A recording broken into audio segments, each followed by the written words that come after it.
자, 둘째 시간입니다. 용어의 정의 이제 33페이지부터 합니다. 네. 자, 용어의 정의 총 6개 용어 중에서 네 번째 용어가 바로 개업 공인중개사입니다. 그래서 네 번째 개업 공인중개사. 제가 줄여서는 이제 개공 이렇게 할 거예요. 강의할 때는. 예. 개업 공인중개사란 이 법에 의하여 중개사무소에 개설 등록을 한 자를 말합니다. 중개사무소의 개설 등록을 줄여서는 중개업 등록, 중개업 등록에서 줄여서 그냥 등록을 한 자, 등록을 한 자를 전부 다 우리는 개업 공인중개사라고 하는 거예요.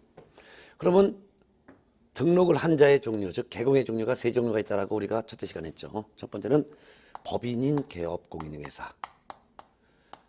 이분은 이제 법인 설립 등기를 마친 후 등기는 상업등기소에 가서 회사 설립 등기를 마치고 그 다음에 등록까지 하는 회사죠. 예. 두 번째는 이제 공인중개사인 개업 공인중개사. 이분은 공인중개사 자격을 취득한 자로서 등록까지 한 거고요. 그 다음에 부칙 6조 2항에 규정된 개업 공인중개사. 이분은 공인중개사 자격이 없지만 등록을 한 자죠. 세 종류의 공통점이 전부 다 등록한 자예요. 등록한 자죠. 예. 따라서 시험지 문장에 개업 공인중개사란 중개사무소에 개설 등록을 한 공인중개사만을 말한다 하면 되죠. 왜? 등록을 한 공인중개사도 개업 공인중개사예요. 등록을 한 공인중개사 자격이 없는 사람도 개공이고, 등록을 했지만 공인중개사도 아니고 공인중개사 자격이 없는 것도 아니고 그냥 회사 형태인 등록을 한 회사도 개공이기 때문에 그냥 등록을 한 자 요것만 나와야지 등록을 한 공인중개사만 말한다 하면 틀리다는 것을 유념하셔야 되겠죠.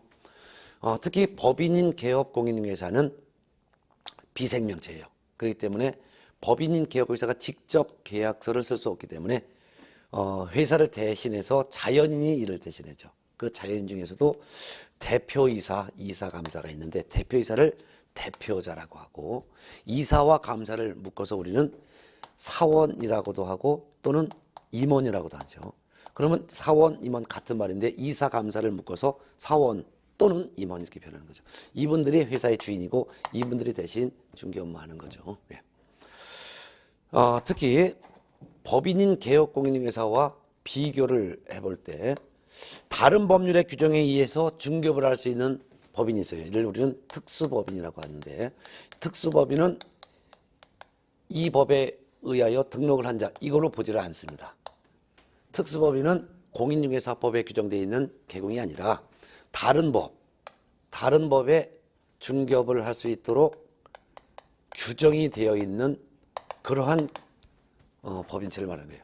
예를 들면 대표적으로 농업협동조합법이라는 법이 있어요. 농업협동조합법이라고 농업협동조합법이 있는데 농업협동조합법 12조에 보게 되면은 농업협동조합은 중개사무소 개설 등록하지 않아도 농지에 대해서 매매, 교환, 임대차에 대한 중개업을 할 수 있습니다. 라는 말이 농업협동조합법에 있죠. 누가? 농협이. 그러면 농협은 이 법에 의하여 등록을 한 자 아니죠.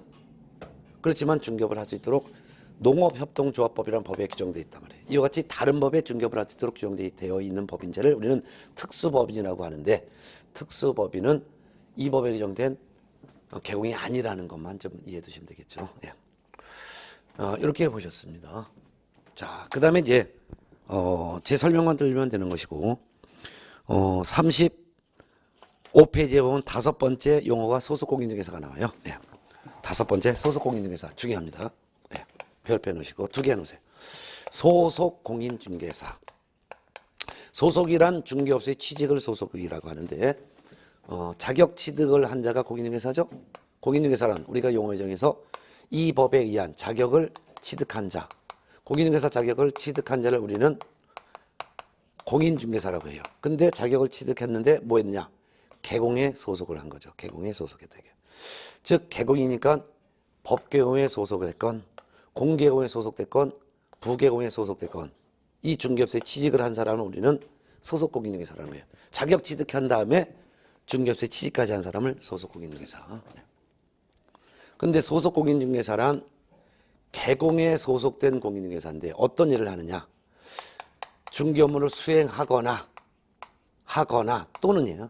하거나 개공의 중개 업무를 보조합니다. 개공의 업무를 보조해요. 그러면 소공의 종류는 어떤 개공에 소속됐건 공인중개사로서 개공에 소속된 자는 자도 소속 공인중개사예요. 따라서 공인중개사로서 법개공에 소속한 자도 소속 공인중개사, 공인중개사로서 공개공에 소속한 자도 소속 공인중개사, 공인중개사로서 부개공에 소속한 사람도 소속 공인중개사죠. 따라서 시험 질문상에 소속 공인중개사란 법인인 개업 공인중개사에 소속한 공인중개사만을 말한다 해서 틀린 거죠. 여기에 소속했건 여기에 소속했건 여기에 소속했건 공인중개사로서 소속한 사람은 다 소속 공인중개사이기 때문에 이런 걸 주의하시고 매년 나와요 그게. 네. 그 다음에 이제 이 소속 공인중개사가 할 수 있는 일은 중개 업무를 수행하거나 개공의 업무를 보조하는 거예요. 수행하거나 여기에 꼭 들어가고 해야 돼요. 하거나 보조하는 자. 그러면 소속 공인중개사는 중개 업무 수행도 할 수 있고 또 뭐도 할 수 있다는 거예요? 보조도 할 수 있다 이거죠. 중개 업무 수행이라는 것은 물건 설명하고 계약서 쓰는 행위를 말하는 거죠. 보조한다는 것은 심부름이에요. 현장을 안내해서 물건 보여주거나 등기부 띄우는 일을 보조라고 하죠. 예. 수행하거나 보조한다는 거예요. 그럼 소속 공인중개사의 종류는 두 종류의 소속 공인중개사가 있어요. 첫 번째는 공인중개사 자격을 취득한 다음에 법개공에 그것도 대표자 사원 임원이 된 사람이죠. 이를 임원을 사원이라고 하죠.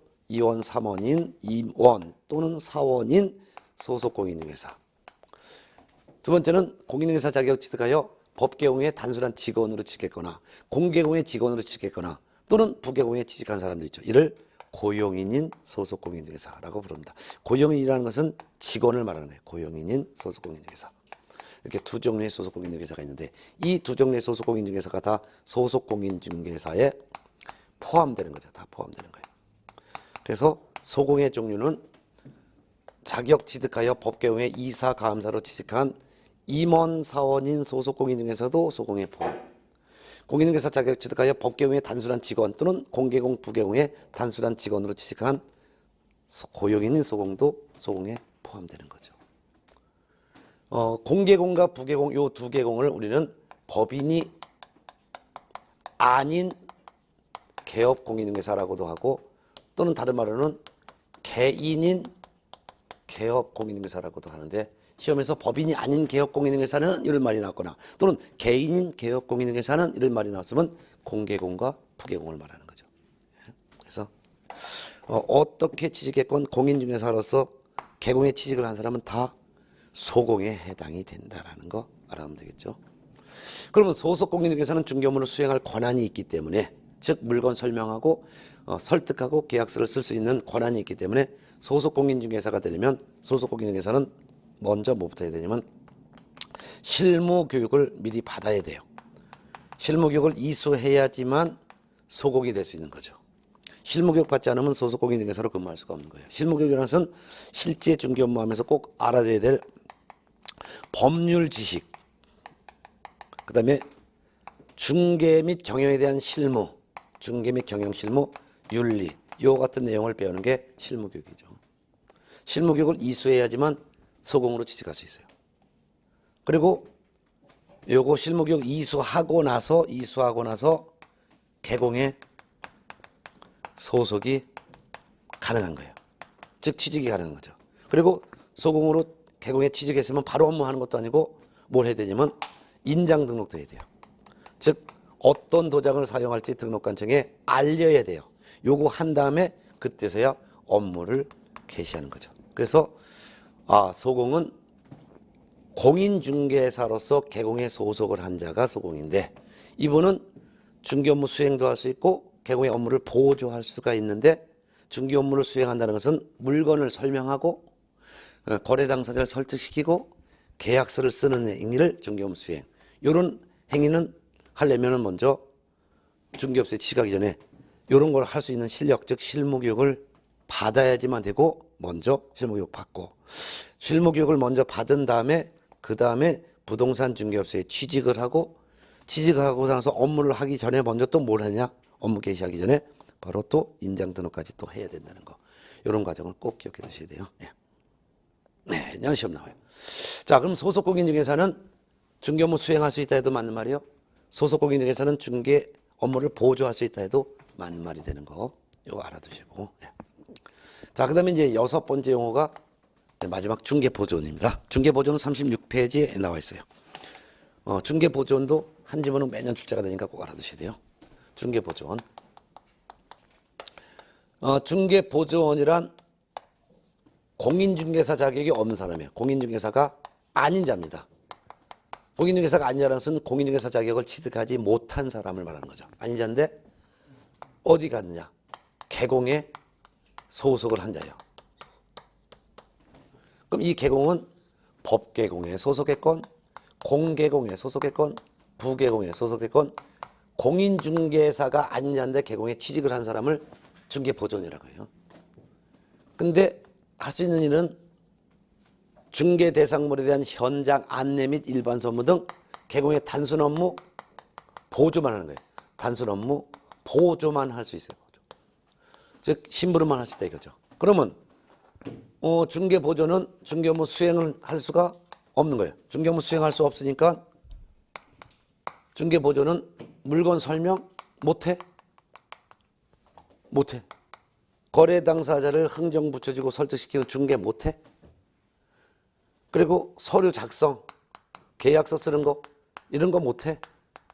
오로지 단순 업무 보조, 즉 단순 업무 보조란 현장을 안내하는 일, 물건 보여주는 일 또는 일반 서무라서 등기부 띄우는 일 이런 것만 할 수 있다 이거죠. 만일 개공이 이 중개보존에게 계약서를 쓰게 했다든가 그럼 이거는 등록증 대여가 되기 때문에 중개보존에게는 이런 거 수행시키면 안 돼요. 그래서 개공은 중개보존에게 요거를 시키면 안 된다는 거예요. 그럼 개공은 중개보존에게 뭐만 시키느냐? 요것만 시키는 거예요. 보조만 시키는 거죠. 이런 차이점을 꼭 기억해 두셔요. 특히 시험 지문상에 중개보존이란 공인중개사가 아닌 자로서 해야지 공인중개사로서 이렇게 하면 되는 거예요. 공인중개사가 아닌 자로서라고 해야 된다는 거. 이런 거 말장난 주의하시고. 그 다음에 개공에 소속이 되어 단순 업무 보조만 할 수 있는 것이지 개공에 소속되어 중개 업무를 수행하거나 개공의 단순 업무를 보조한다 하면 틀린 거예요. 수행은 못하기 때문에 보조만 할 수 있다는 거 꼭 구분하셔야 돼요. 예? 자, 이렇게 해서 보셨어요. 그러면 중개보조는 중개 업무를 수행할 권한이 없어요. 중개 업무 수행할 권한이 없으니까 중개 업무 수행에 필요한 실무교육을 받을 의무는 없어요. 실무교육을 이수하지 않아도 돼. 그렇지만 보조는 하기 위해서 어떤 교육을 받아야 되냐? 직무교육은 미리 받아야 돼. 그래서 직무교육을 이수해야지만 그래야지만 중개보조원으로 될 수 있는 거예요. 또한 중개보조원은 단순 업무 보조만 하지 중개 업무 수행할 수 없기 때문에 서류 작성 자체를 할 수가 없어요. 그러니까 중개보조는 인장 등록 의무가 없는 거죠. 그래서 어떤 도장을 사용할지 등록관청에 알릴 의무가 전혀 없는 거죠. 왜? 중개보조는 서명, 이름 쓰거나 날인, 도장 찍을 의무 자체가 일체 없기 때문이죠. 이런 것도 같이 알아두면 되겠죠. 예. 이 정도면 뭐 어느 정도 이제 다 정리가 될 걸로 보여집니다. 예. 그래서 이제 용어의 정의 6개를 다 정리했어요. 그러면 6개 용어의 정의 완벽하게 정리한 걸로 알고 이제 38페이지로 넘어가요. 제4절 중개대상물인데요. 중개대상물 바로 넘어갑니다. 여기서 한 문제를 출제해요. 38조 제4절 중개대상물. 중개의 대상이 되는 물건, 즉 흥정의 대상이 되는 물건. 제가 물자 한 글자 쓴다 그랬죠. 이거 법 3조에 규정하고 있어요. 3조. 여기서 한 문제를 출제합니다. 그러면 중개대상물은 개공만 중개업을 할 수 있는 물건인데 중개대상물의 범위, 즉 종류가 법 3조에 규정되어 있어요. 그러면 법 3조를 봤더니 공인중개사법 3조에는 뭐라고 되냐면 중개대상물의 범위 해놓고 조문다지게 이 법에 의한 중개대상물은 다음과 같다 해놓고 1. 토지 중개대상물이죠. 부동산. 2. 건축물 중개대상물이죠. 근데 그 다음에 또 있어요. 그 밖에 토지의 정착물. 토지의 정착물이라는 것은 토지에 고착되어 있는 물건으로서 토지와 그 위에 고착되어 있는 물건을 분리하게 되면 그 물건이 파손되는 거죠. 그 때문에 토지에 단단하게 붙어 있는 그런 물건들을 합쳐서 우리는 토지 정착물이라고 하고, 토지 정착물의 대표적인 예가 바로 요거죠, 요거. 그래서 그 밖에 앞에 있는 것은 요게 대표적인 예니까. 근데 토지의 정착물은 건축물이 대표적인 예고, 그 밖에도 또 있어요. 토지 정착물 중에서 중개 대상물이 되는 토지 정착물은 명인 방법을 갖춘 수목의 집단이 있죠. 수목이라는 것은 한두 그루의 나무를 수목, 여러 그루의 나무를 수목의 집단. 근데 수목의 집단 둘레 울타리 쳐놓고 이거 내 거 이렇게 표시한 것을 명인 방법을 갖춘 수목의 집단이라고 하고, 이것도 중개 대상물이 된다라고 판시하고 있어요. 자, 그런데 법 3조에서 보면 1. 토지, 2. 건축물, 그 밖에 토지의 정착물 해놓고 3 또 해놨어요. 그 밖에 또 있대요. 그 밖에 대통령령에서 정하는 재산권 및 물건 해놨어요. 그러면 요 토지, 건축물, 그 밖에 토지 정착물도 중개대상물이지만 요거 1, 2번 요거 말고도 또 있다 이거죠. 그 밖에도 또 대통령령에서 정하는 재산권 및 물건도 중개대상물이에요. 그럼 대통령령을 봤더니 대통령령 2조를 봤더니 거기에 중개대상물에 보면고 법 제3조 3호에 의한 중개대상물은 다음과 같다 해놓고 두 가지가 있어요. 1. 임목에 관한 법률에 따른 임목. 즉 임목이라는 것은 수목의 집단이 있는데 이 수목의 집단에 대해서 별도로 소유권 보존 등기까지 하면 이를 임목이라고 하고, 임목은 토지와는 별개의 부동산이 되는 거죠. 네, 이거 임목. 두 번째는 공장 및 광업재단 저당법에 따른 공장재단 및 3. 그 다음에 광업재단. 야, 요것도 중개대상물이래요. 그럼 재산 덩어리를 등기한 거죠. 공장 운영에 필요한 공장 토지, 공장 건물, 기계를 묶어서 하나의 권리로 등기한 재산 덩어리. 광업재단이란 광산을 운영할 때 필요한 광업권과 광산 토지, 광산 기계, 차량 뭐 이런 걸 묶어서 등기한 재산 덩어리. 자, 이런 것들도 중개대상물이에요. 그러면 결국은 중개대상물은 법에 규정되어 있는 토지 건축물과 대통령령에 규정되어 있는 임목, 공장재단, 광업재단 합쳐서 5가지가 중개대상물이고, 이걸 우리 줄여서 토, 건, 입, 공, 광 이렇게 외웠었죠. 예. 5가지가 바로 중개대상물이에요. 그럼 이 5가지 중개대상물 중에서도 토지와 건물, 이 토지와 건물은 민법상 부동산과 같죠? 예. 민법에 규정된 부동산과 같아요. 근데 이건 민법에 규정된 부동산이 아니죠. 그렇지만 토지 건물이 아니데도 불구하고 등기나 등록되어 있는 물건을 우리는 합쳐서 준부동산 또는 의제부동산이라고 하는데, 요 일부 준부동산도 중개대상물에 포함되는 거죠. 근데 중개대상물 중에서 임목, 공장재단, 광업재단이라는 준부동산도 중개대상물에 포함되는데 모든 준부동산이 중개대상물이 되는 건 아니죠. 따라서 임목, 공장재단, 광업재단 외에 나머지 준부동산, 예를 들면 자동차, 선박, 항공기, 굴삭기계, 중장비 이런 건 등록이라는 방법으로 공시된 준부동산이지만 여기 법령에 규정되지 않았기 때문에 중개대상물이 아니죠. 또한 업재단, 항만재단도 등기라는 방법에 의해서 공시가 된 물건이지만 토건, 입공강이 아니죠. 그러면 중개대상물이 아니라는 거. 그래서 중개대상물은 민법에 규정된 토건 2가지 부동산과 그 외 일부 입공광이란 일부 준부동산이 포함되는 거지 모든 준부동산이 포함되는 것은 아니라는 것을 알 수 있죠. 네. 자, 그럼 이와 같은 5가지 물건은 개공만이 중개업을 할 수 있는 물건이고, 개공이 아닌 사람이 중개업을 하게 되면 처벌을 받을 수 있는 물건이 바로 중개대상물 5가지죠. 그러면 이 5가지 물건의 구체적인 내용이 39쪽에 있어요. 그럼 39페이지 중개대상물의 내용을 보겠습니다. 그 중에서 이 중개대상물의 내용, 그 말은 토건, 입공강의 구체적인 내용을 보는 거예요. 그 중에서 첫 번째 토지부터 보는 거죠. 예, 토지, 땅이죠. 땅. 토지는 중개대상물이죠. 이 토지는 종류가 여러 가지가 있죠. 지목이 뭐 밭도 있고 논도 있고 산도 있고 뭐 여러 가지 있어요. 대지도 있고. 그 중에서 중개대상물에 해당되는 중개대상물 토지 중에서는 공유수면 매립지도 포함돼요. 공유수면은 바다 또는 물을 말하는데 이 공유수면을 땅으로 메꿨죠. 누가? 개인이. 그냥 공짜로 메꾼 게 아니라 국가에 돈 내고서 준공 허가받아서 매립한 지역을 우리는 공유수면 매립지라고 하고, 공유수면 매립지는 이제 사유 토지가 된 거예요. 그래서 서산 앞바다 정주원시가 준공검사 받아서 땅으로 메꾼 지역 같은 경우도 공유수면 매립지죠. 이거 중개대상물이 된다는 거죠. 그렇지만 주의할 것은 중개대상물처럼 보이지만 토지가 아닌 게 있어요. 그게 바로 어디냐면 대토권이에요. 여러분 그 밑에 39페이지, 요거 이제 39페이지 보는 건데 39페이지에 하단에 보면 대법원 판례가 있어요. 거기 아주 중요하니까 대토권이라고 있을 거예요. 대토권은 이건 중개 대상물이 될 수가 없는 거예요. 대토권 이건 아니다. 중개 대상물이 왜 아니다? 뭐 이거 다 알겠죠. 뭐 하도 강의를 여러 번 많이 했으니까. 이거 택지개발지구 내에 이주자 택지를 공급받을 수 있는 지위에 불과하죠. 그리고 어떤 토지를 대신 받을지 특정되진 않았죠. 그렇기 때문에 대토권은 중개 대상물이 될 수 없다라는 거 꼭 알아두면 되겠네요. 예, 넘어갑니다. 한 장 넘으면 토지의 거래가 나와요. 토지의 거래는 필지 단위로 거래되겠죠. 토지의 거래는 무슨 단위? 필지 단위로 거래한다. 필지라는 것은 토지 등록 단위죠. 번지를 말합니다. 필지 단위로 거래가 되는데 필지 단위로 거래가 되는데 근데 이 거래 종류가 크게 보면 여러 가지 거래가 있죠. 소유권에 대한 거래와 저당권의 거래와 그 밖에 거래. 그럼 소유권에 관한 거래는 두 가지가 있죠. 매매 거래 또 교환 거래. 요거는 반드시 이건 필지 단위로 거래해야 돼요.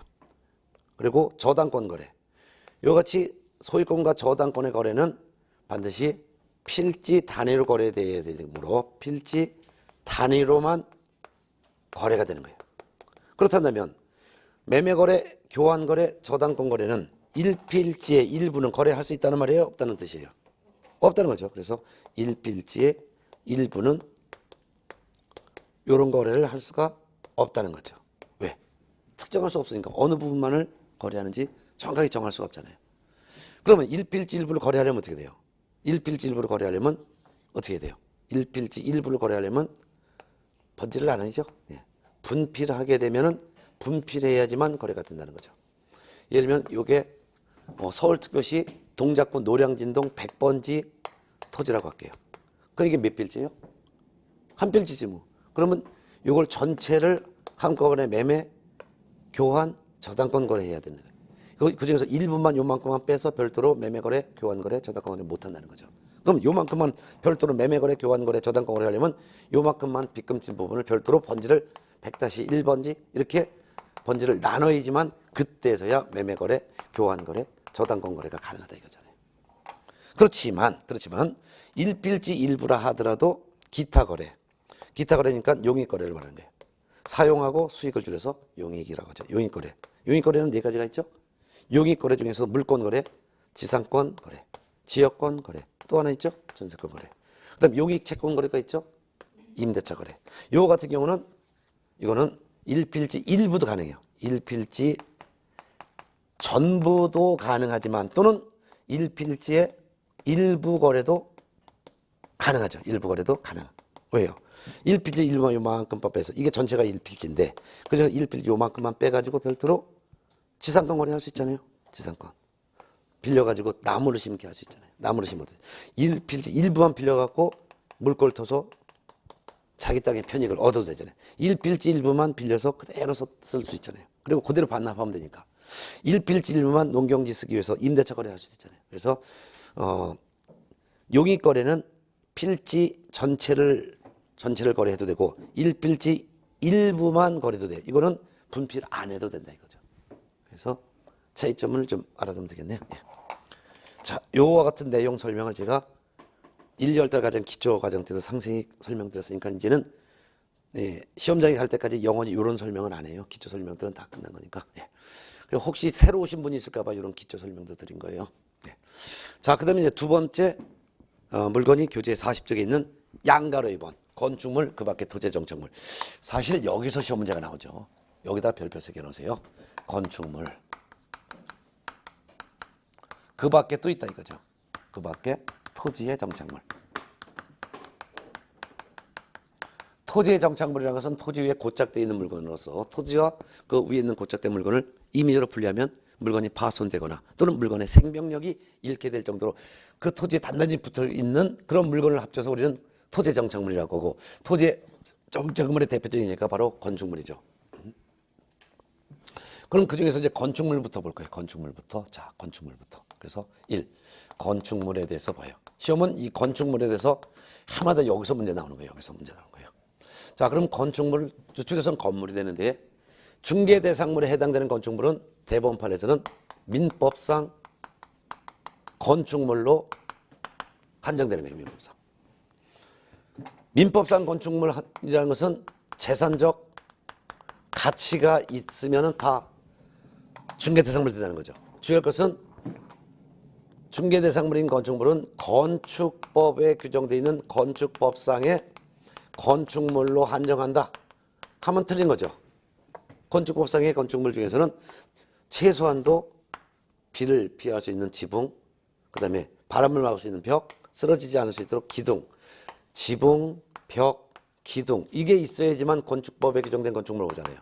근데 이런 것뿐만 아니라 분양권, 입주권, 이와 같이 재산적 가치가 있는 것도 중개 대상물이 된다 이거예요. 따라서 건축법에 규정된 건축물로 한정한다 하면 틀리는 것이고, 민법상 건축물로 한정한다 라고 해야지만 맞게 되는 거죠. 예. 그럼 민법상 건축물로 한정한다 해야 되는데, 민법상 건축물은 크게 보면 둘로 나눠지죠. 예. 민법에서 이종근 선생님을 통해서 배웠을 거예요. 민법상 건축물, 즉 민법에 규정된 건축물은 건축이 완공된 경우, 완공된 건축물, 이것도 중개 대상물이 되고, 그 다음에 완공되지 않았어요. 완공되지 않았지만 미완공 상태의 건축물도 중개 대상물 되는 거죠. 그럼 완공된 건축물은 건물이 다 지어졌다 이거죠. 그럼 건물이 다 지어졌으니까 재산적 가치 있어요, 없어요? 있죠. 재산적 가치가 있잖아요. 재산적 가치. 그러니까 완공된 건물은 당연히 중개 대상물 되는 거예요. 근데 완공된 건축물은 건축 허가를 받아서 완공이 됐건, 건축 허가를 받지 않고 완공이 됐건 다 재산적 가치가 있기 때문에 중개 대상물 되는 거죠. 그래서 무허 건축물의 대표적인 예가 바로 옥탑방인데, 옥탑방은 건축 허가 안 나와요. 근데 보면 2층 집에 보면 거의 다 옥탑 짓고 있죠. 집주인이 뭐 세 하나 주려고. 그렇지만 이 옥탑방은 건축 허가 안 나와요. 건축 허가 내주면 옥탑방 무지하게 져가지고 밑에 다 부서져요. 그렇기 때문에 야금야금 몰래 짓죠. 그렇지만 재산적 가치가 있기 때문에 임대차 거래해서 임차인이 거주하죠. 그래서 허가 건축물이건 무허 건축물이건 다 중개 대상물 되는 거죠. 이와 같은 완공된 건축물의 거래는 동단위로 거래되는 거예요. 동단위로 거래되는 거죠. 동이라는 것은 한 채, 두 채를 말하는 건데 동단위로 거래된다. 동단위로 거래된다. 그렇지만 일동 건물의 일부라 하더라도, 즉 방 한 칸이라 하더라도 거래할 수 있어요. 이 같은 방은 아파트뿐만 아니라 단독주택 상관없어요. 아파트도 현관 들어가면은 거실이 있고 방이 한 4개 있어요. 그 방 하나하나 따로따로 임대차 거래할 수 있어요. 그래서 방 한 칸이라 하더라도 구조상, 이용상 독립성을 갖췄으면 이것도 임대차 거래가 가능하죠. 자, 그런데 완공되지 않은 거가 있어요. 건물이 아직 완공 안 됐어요. 미완공된 상태, 아직 건축을 시공 자체도 하지 않았어요. 또는 시공을 시작은 했지만 아직 완공이 되지 않았어요. 이런 경우도 재산적 가치가 있다면 이것도 중개 대상물이 돼요. 이와 같은 미완공의 건축물을 우리는 장래의 건축물이라고 불러요. 장래의 건축물.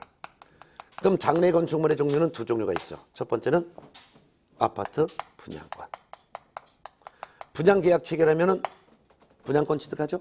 이때 분양계약 체결할 때 몇 동, 몇 호, 동호수가 다 지정돼서 분양계약이 이루어지잖아요. 분양계약 체결할 당시에는 아직 건물 짓지도 않았어요. 모델하우스 견본품만 보고 내부 구조만 보고 계약하죠. 그래도 재산적 가치가 있죠. 그렇기 때문에 중개대상물 된다 이거예요.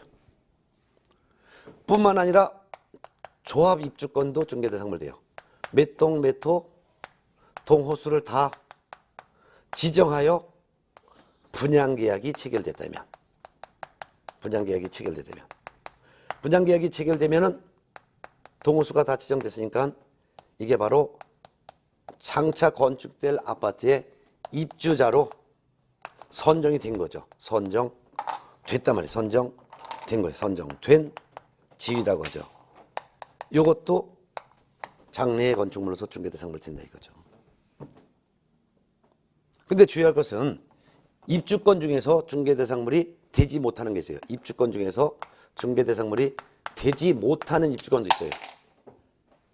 어떤 거냐면 특정 기일에 추첨에 참가하여 당첨이 된다면 분양 예정자로 선정된 게 아니라 선정될 수 있는 지위를 가리키는 데 불과한 입주권. 이런 것들은 아직 동호수가 지정된 게 아니죠. 동호수 아직 지정 안 됐잖아요. 지정 안 됐고 분양계약이 체결된 것도 아니에요. 이것은 중개대상물이 될 수 없는 거죠. 그런데 분양계약이 체결됐다면 동호수가 다 지정됐기 때문에 이건 다 동호수가 지정됐기 때문에 입주자로 선정이 된 지위예요. 이건 중개대상물. 참고적으로 분양계약이 체결됐다가 입주권이 분양계약 체결했어요. 분양계약 체결했다가 분양계약이 취소됐어요. 분양계약이 취소가 됐다 하더라도 몇 동 몇 톤인지 다 정해져 있잖아요. 그래서 나중에 완공이 됐어요. 이런 경우도 재산적 가치가 있기 때문에 이것도 중개대상물이 되는 거죠. 그럼 시험 지문상에 그냥 입주권 이렇게 나왔을 때는 중개대상물이 될 수 없는 입주권도 있고 중개대상물이 될 수 있는 입주권도 있다 이거예요. 그러니까 어떤 입주권인지 구체적으로 나오지 않고 그냥 입주권은 중개대상물이 될 수 있다 하면 맞는 거예요. 왜? 될 수 있기도 하고 없을 수도 있으니까. 근데 모든 입주권은 중개대상물이 될 수 있다 하면 틀리는 거죠. 분양계약이 체결된 입주권은 중개대상물이 되지만 분양계약이 체결되지 않은 거, 이건 분양계약이 체결되지 않은 거니까 이건 중개대상물이 될 수 없잖아요. 그렇지만 입주권도 중개대상물이 될 수 있다 하면 맞죠. 왜? 될 수 있는 경우가 있으니까. 그래서 구분해서 알아두세요. 매년 시험 나와요. 자, 이와 같이 건축물은 중개대상물인데 완공이 된 건축물이건 완공이 되지 아니한 장래의 건축물이건 분양계약이 체결된 이런 것들은 중개대상물이 될 수 있다는 거. 근데 주의할 것 이게 중요해요. 중개대상물처럼 보이지만 중개대상물이 아닌 거. 일단 상가권리금. 상가권리금은 중개대상물이 될 수가 없죠. 왜? 종전에 장사하던 사람이 쓰던 에어컨 비품과 같은 유형물에 대한 그대로 쓰게 해준 대가, 또는 그전에 장사하던 사람이 영업상의 노하우라든가 또는 단골 고객을 많이 확보해내다든가 이런 것들 무형의 재산적 가치니까 이거는 중개대상물 될 수 없다는 거 매년 시험 나와요. 또한 토지의 정착물처럼 보이지만 아닌 게 하나 있는데 그게 뭐냐면 조립식의 세차장 구조물이에요. 조립식의 세차장의 구조물은 이거는 볼트 형태로다가 딱 벽을 만들어 놓고 옆에 물튀지 않게 칸막이만 세우는 거예요. 그리고 볼트를 풀면은 칸막이가 해체되고 볼트를 다시 칸을 세우고 볼트를 조이면 칸이 다시 생기는 조립식의 세차장 구조물은 이거는 토지의 정착물도 아니에요. 토지의 정착물도 아니고 건축물도 아니에요. 건축물도 아니야. 그러니까 이런 것들은 결국은 중개대상물이 될 수 있다 없다? 없다. 없다가 된다는 거 아주 중요하죠. 예. 사실 시험은 거의 여기서 이렇게 나오는 거예요. 여기서 거의 다 나와요. 예. 자, 여기선 판례가 제가 정리해 놓은 게 있는데 판례를 잠깐만 볼게요. 판례 교재 42페이지에 있어요. 거기서 분양권 별표 해놓으세요. 판례는 전부 다 시험 나오니까. 분양권, 즉 읽어봅니다. 공인중개사법에서 중개대상물로 규정된 건물에는 기존의 건축물, 즉 기존의 건물에서 완공된 건축물 말하는 거예요. 이런 것뿐만 아니라 장래에 건축될 건물도 포함된다. 아직 건물 짓지 않았지만 나중에 건물이 완공이 예정되어 있는 그런 건물도 포함된다 그 말이에요. 따라서 아파트의 특정 동호수에 대한 피분양자로 선정되거나 특정 동호수라는 것은 분양계약이 체결되어 그 말입니다. 피분양자로 선정되거나 분양계약이 체결된 후에 분양권은 그 건물이 완성 전이라 하더라도 장래 건축 예정인 건물로 보고 중개대상물이 된다 이렇게 그러죠. 그뿐만 아니라 2번 건축이 완료된 주택조합 입주권도 중개대상물 됩니다. 자, 이 사건 분양계약이 체결될 당시 이 사건 아파트는 이미 건축이 완료가 되었대. 건축이 완료가 됐으니까 재산적 가치가 있죠. 그러니까 중개대상물 되는 거예요. 그러니까 건축이 완료되어 있던 상태였고 이 사건 아파트는 주택조합이 시행하는 주택 재개발 사업에 의하여 건축되는 것으로서 건축 이전부터 조합원들에 대한 분양 세대수가 객관적으로 지정이 확보되어 있어서, 그 말은 전부 다 동호수를 다 지정하여 입주권에 대해서 분양 계약이 체결되어 있어서 그 말이죠. 향후 추첨을 통해서 특정 조합원들에 대한 분양 목적물이 확정되게 하는 것일 뿐, 이 사건 분양 계약은 이 사건 아파트의 종합원 분양 세대 중 당초 조합원과의 조합 가입 계약이 해지됨에 따라 시행 대행사인 재개발조 아파트 같은 경우를 말하는 거예요. 여기서 시행사, 되게 보면 이제 재개발조 같으면은 삼성건설 이런 데를 시행사를 정하죠. 예, 그런 데서 시행사인 가인주택 건설 주식회사가 이미 확보하고 있다는 32평짜리 딱 한 세대 남아있는 것, 딱 한 세대 대상으로 하는 것인 것을 알 수 있다. 따라서 이 사건 분양 계약의 내용대로라면 원고와 조합 가입 계약이 해지된 상태에 있었던 조합원을 대신하여 조합원으로서 조합원 분양 세대들 중 32평 한 세대를 당연히 분양 받게 되는 것이다. 즉 다 분양됐고 딱 하나 해지돼서 딱 하나 남아 있는 거라 이거죠. 그러니까 누가 다시 그걸 분양 계약을 또 다시 체결하건 건 이미 동호수가 다 지정돼 있는 상태라 이것이죠. 따라서 이 사건 분양 계약 대상 아파트 동호수가 특정되어 있지는 않다 하더라도 이 사건 분양 계약이 이 사건 아파트 중 분양이 보장되어 조합원 분양 세대로서 당초 조합원과의 조합 가입 계약 해지로 시행 대행사가 확보하고 있다는 32평짜리 딱 한 세대 남아있는 거, 이걸 대상으로 하고 있음을 알 수 있어요. 있고 그 체결 당시 이미 이 사건 아파트의 건축 또한 완료가 됐어요. 건축이 완료됐으니까 재산적 가치가 있는 거죠. 완료되어 있던 상태에 있었던 이상 이 사건 분양 계약의 목적물인 이 사건 아파트의 조합원 분양 세대 중 32평짜리 딱 한 세대는 공인중개사법이 정한 중개대상물인 건축물에 해당한다 본다 이거죠. 이게 바로 분양계약이 체결됐지만 그 조합원의 지위를 취소해갖고 건물이 완공이 된 상태라는 거죠. 그래서 딱 하나 남았다 이게. 하나 남았으니까 이게 정해지지 않다 하더라도 딱 한 세대 남았으니까 이걸 계약하는 순간 당연히 이건 이미 다른 건 이미 동호수가 다 정해져 있고 하나만 남았으니까 당연히 어떤 건지 알 수 있기 때문에 중개대상물이 되고, 또한 건물도 완공이 된 입주권이기 때문에 분양계약 취소된 입주권도 중개대상물이 된다 그 말이죠. 그렇지만 3번 아파트의 분양 예정 3번 판례 보세요. 그것도 별표. 아파트의 분양 예정자로 선정될 수 있는 지위를 가리키는 데 불과한 입주권은 이건 중개대상물이 아니라 이거예요.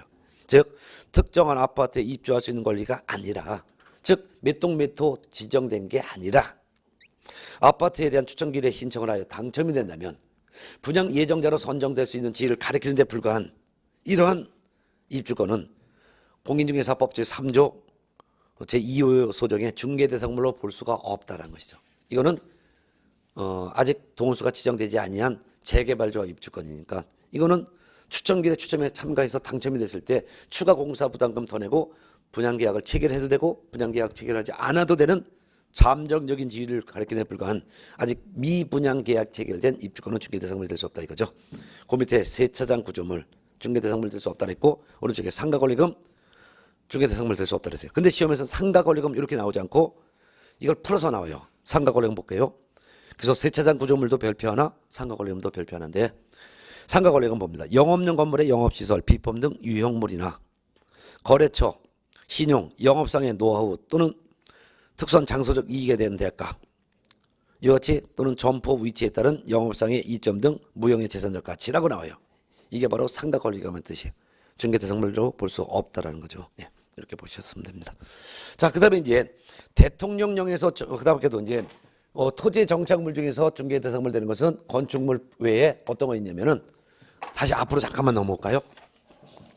교재 41쪽 위에서 한 12번째 줄 보면 반가로 1번 그 밖에 토지 정착물, 건축물 그 밖에 토지 정착물에서 그 밖에 토지 정착물 잠깐 봅니다. 자, 토지 정착물 개념, 토지 정착물이란 토지에 고정적으로 부착돼 있어서 이동할 수 없는 물건으로서 거래 개념상 계속적으로 토지에 부착하여 이용하는 것으로 인정되는 것을 말한다. 그냥 토지에 고착되는 물건 전체예요. 근데 종류는 되게 많아요. 그 밑에 토지 정착물은 예로서는 건축물도 들어가고 수목, 한두 그루의 나무는 수목이라고 해요. 그것도 들어가고 수목의 집단, 여러 그루의 나무도 해당되고 명인방법 같은 수목의 집단도 포함돼요. 그 다음에 소유권 보존 등기한 수목의 집단, 소유권 보존 등기한 수목의 집단을 우리는 뭐라 부르냐면 임목이라고 하죠. 이것도 토지에 정착되는 물건이에요. 그 밖에도 축대, 담장, 교량 등도 있다. 그러나 가식의 수목이나 가식의 수목은 임시로 옮겨 심기 위해서 잠시 심어놓은 나무. 예를 들면 가로수를 심기 위해서 잠시 가로수를 옮겨놓는 것들, 이런 것들. 그다음에 암석, 토사, 조립식의 세차장 구조물 등은 토지의 정착물이 될 수 없습니다. 근데 동그라미 3번 중개 대상물 해당 여부. 토지의 정착물 중에서 건축물, 그다음에 임목은 이 법에 중개 대상물로 직접 규정하고 있죠. 즉 건축물, 그다음에 임목. 이거 중개 대상물을 규정하고 있어요. 그렇지만 그 외 나머지 토지 정착물 중에서 중개 대상물이 될 수 있는 경우에 대해서는 명문의 법 규정이 없다 이거예요. 단지 명인 방법을 갖춘 수목의 집단에 대해서는 행정심판법원에서 토지와는 독립된 중개 대상물로 인정하고 있을 뿐이라는 거예요. 그래서 그 밖에 토지 정착물 중에서는 명인 방법 갖춘 수목의 집단, 요게 판례에서 추가로 인정되는 중개 대상물이에요. 결국 토지 정착물 중에서 중개 대상물이 되는 것은 건축물, 임목, 그 다음에 명인 방법 갖춘 수목의 집단, 요 세 가지밖에 없다 이거예요. 그럼 나머지에 대해서는 그 밖에 나머지 토지의 정착물에 대해서는 중개 대상물에 해당하는지 여부에 대한 다툼이 있을 수 있습니다만 암석, 토사, 가식 수목, 수목 집단, 농작물, 명인 방법 갖춘 농작물, 미분리과실, 명인 방법 갖춘 미분리과실 등은 토지와는 독립된 중개 대상물을 볼 수가 없다는 거예요. 결국 토지의 정착물 중에서 중개 대상물이 되는 것은 세 가지밖에 없다는 거예요. 첫 번째는 건축물, 두 번째는 임목, 세 번째는 명인 방법 갖춘 수목 집단. 나머지는 거래 대상은 돼요. 팔고 살 수는 있지만 중개 대상물이 아니기 때문에 아무리 수목을 매매하도록 중개했다 하더라도 이는 공인중개사법상 중개가 아니라는 거죠. 왜? 중개 대상물이 아니니까. 또한 수목이나 농작물에 대해서 계속적 반복적으로 매매 거래 알선하고 보수를 받아도 이는 중개업이 될 수 없는 거죠. 왜?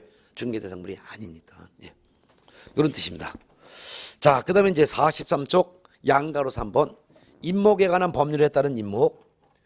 그 다음에 한 장 넘어가가지고서 44페이지에 있는 양가로 4번 공장 및 광업재단 저당법에 따른 공장재단과 광업재단. 요거는 중개대상물이다라고만 알면 돼요. 별도의 내용이 시험에 거의 출제되지는 않기 때문에 토지, 건축물 그 밖의 토지 정착물뿐만 아니라 임목, 공장재단, 광업재단도 중개대상물이다. 요 정도만 알면 될 것 같습니다. 나머지는 읽어보든가 말든가 그냥 마음대로 하셔도 될 것 같습니다. 교재 46쪽으로 넘어가세요. 46쪽. 중개대상물이 되기 위한 요건. 자, 중개대상물이 되기 위한 요건인 것은 개공만이 중개업을 할 수 있는 물건이 되기 위한 요건이라는 거예요. 그 첫 번째가 양가로 1번 법정 중개대상물이어야 됩니다. 즉 개공만 중개업을 할 수 있는 물건에 의해서는 법정 중개대상물, 토건, 입공광을 대상으로 해야 된다는 거예요. 요것만이 중개대상물이 될 수 있다는 거예요. 그럼 요게 아니라면 자동차, 선박, 항공기, 기계, 동산, 수목 집단 이런 건 거래를 할 수는 있지만 중개대상물이 아니기 때문에 이건 아무리 계속적 반복적으로 중개업을 하더라도 이거는 중개업이 아니에요. 그러니까 여러분이나 저처럼 등록을 하지 않은 사람이 자동차, 선박, 항공기, 수목, 농작물 계속적 반복적으로 매매 거래 알선하고 보수를 받아도 이건 중개업이 아니에요. 중개업이 아니니까 무등록 중개업도 아니에요. 무등록 중개업이 아니니까 처벌 대상도 아니라는 뜻이죠. 예. 자, 그 다음에 양가로 보면 사적 소유물로서 거래가 가능한 물건. 요 5가지 물건이면서 사적 소유물이 된다는 거예요. 사적 소유물이라는 것은 개인 부동산이 된다는 거예요.